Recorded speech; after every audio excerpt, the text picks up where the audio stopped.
Hey, welcome to Impress the Boss. I'm Catherine. I'm Laurel. And I'm Valerie. Where we talk about how to stand out without working overtime. This week, we get to meet Bobbie-Vida. So we're going to talk a little bit about who Bobbie-Vida is, review a real-life use case, and then talk through some questions about, are we just demonstrating Bobbie-Vida in our workplace? So Bobbie-Vida is this, she's arriba, right? She's fire, she's passion, she's bold, she's romantic, she's idealistic. She really brings the life to an organization. But there's some challenges with Bobbie-Vida, right? She can be moody and withdrawn. So she's very emotionally engaged at work. She sounds like an Enneagram 4. She totally is an Enneagram 4, Laurel. Did the moody set you off? I think so. Yeah, took you off. Okay. I think I might be married to one of those. So because Bobbie-Vida is so emotionally engaged, she can also cause embarrassment for people around her, right? Because she's just so into it. Other people might be uncomfortable. She really has that push-pull type of personality that can be a challenge sometimes when you are that personality, and then when you also work with that type of personality as well. And Laurel, I think you have a real life use case to share with us today. Yeah. So Bianca definitely contributes in a lot of the ways that you just said, both in the positive and maybe the areas of opportunity for sure. Bianca is seen as a very visionary leader and employee within her organization, and brings phenomenal ideas from a big picture perspective to the organization that can really push the organization forward and drive some thought leadership in a way that other people can't, and does it obviously with the passion that you talked about, and the life and the energy that causes people to want to adopt her ideas even more so because of that perspective. The problem, or maybe a couple of the problems with Bianca in particular, is, as you have mentioned, there is that moody factor. So for Bianca, it was basically kind of like holding on so tightly to her ideas, in the sense of thinking that she is the only one who could have the visionary ideas, and really kind of becoming protective of those ideas, and maybe going overboard as far as her emotions around them, and just becoming someone that could be seen as very, clingy to those ideas, moody about those ideas, and seen as a little bit of some drama happening there.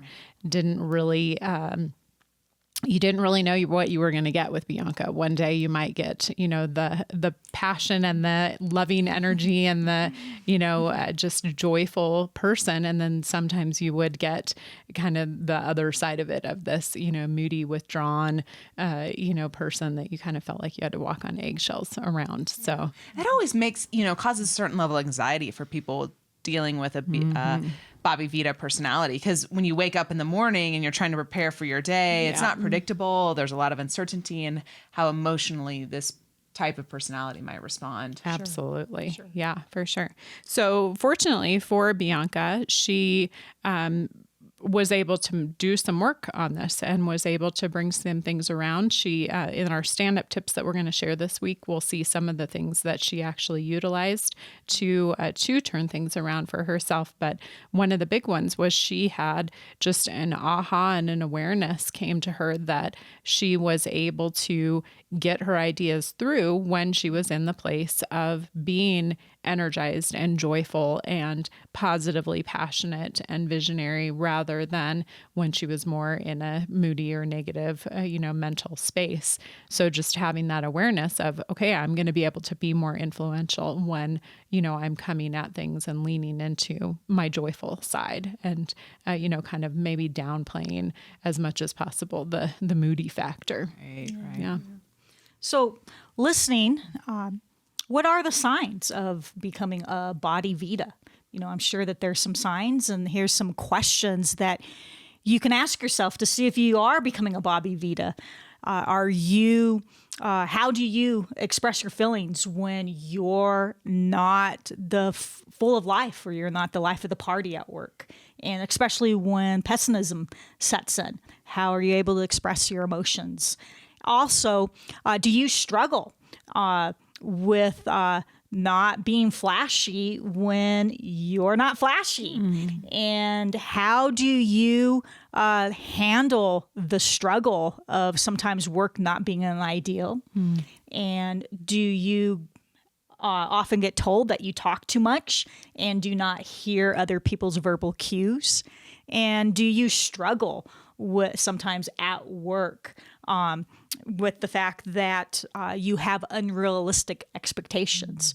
And most of all, are your gifts and talents that you bring to the table at work, are they becoming detriments and challenges? Yeah, I think that what's interesting about Bobbie-Vida is this idea of emotion in the workplace, which we could do a 50-minute let's be honest, a week-long podcast on, or even an entire doctoral dissertation. Yes, I'm we pretty could do sure that, especially as women.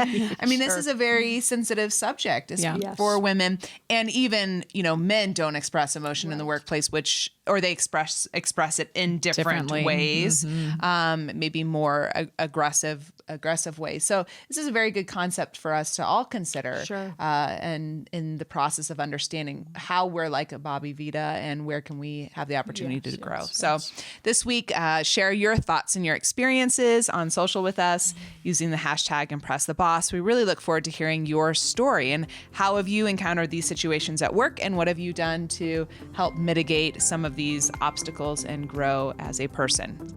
Hey, thanks for joining us today. We appreciate you listening in. If you'd like to learn more about the Bobs, go to ImpressTheBoss.com, where you will see all our Bob characters and hopefully find one that you relate to as well. While you're there, subscribe to be part of our crew and you'll get our free tool download. Also, follow us on social, Instagram, LinkedIn, and Facebook for our daily standout tips. Thanks for joining, and until next time, Bob's out.